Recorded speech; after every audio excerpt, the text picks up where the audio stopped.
It's funny in life, when people want something to be true so bad, they will ignore anything. They'll ignore science in front of their face just to get what they want. The Concussion movie is coming out Christmas Day, and the concussion topic has circled back around. And the funny thing is, I talked about this 3 years ago, and people laughed at me. Because they said, well, the NFL is making too much money. The NFL will never be hurt. No, the NFL for 10 to 15 years will not be hurt. There's enough in the young football levels, middle school, high school, and college to sustain the NFL for the next decade or so. What about after that? Because once the junior Seau stuff came out, brought to light a lot of stuff we already knew. You knew football was bad. You knew a stinger. You knew all these things where guys were in their 30s getting up out of bed and they couldn't move were not good. You didn't know about the brain stuff. Well, you had to realize something was off when guys were committing suicide right and left and were not themselves in their 40s when they were 5 years earlier upstanding businessmen and upstanding citizens.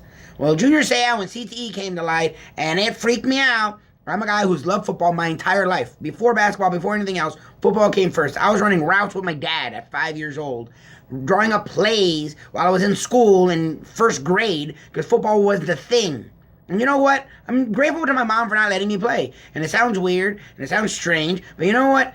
What's going on now is ridiculous. The Concussion movie brings to light this whole topic, and Danny Cannell is in a war about football. People are attacking it. The science isn't true. It's science. It's true. I don't know what more you need.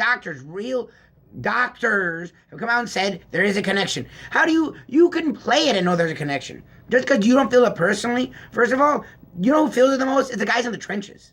That's what we don't talk about ever. They're the ones that are taking hit after hit hundreds of times a game, hundreds of games in their lifetime, if not thousands of games, going back to Pee Wee. You cannot deny that there's something wrong there. You have to know it. You can watch it. The game has outlived its purpose. Devo and I have talked about this for years. It was first 5'8" guys that weighed 150 pounds. It wasn't meant for 6'4" guys who are 280 pounds and run 4'4". They're like missiles colliding. What do you think happens when missiles collide? It's not a poof. It's a bang. And it's not always the big hits. It's hit after hit after hit.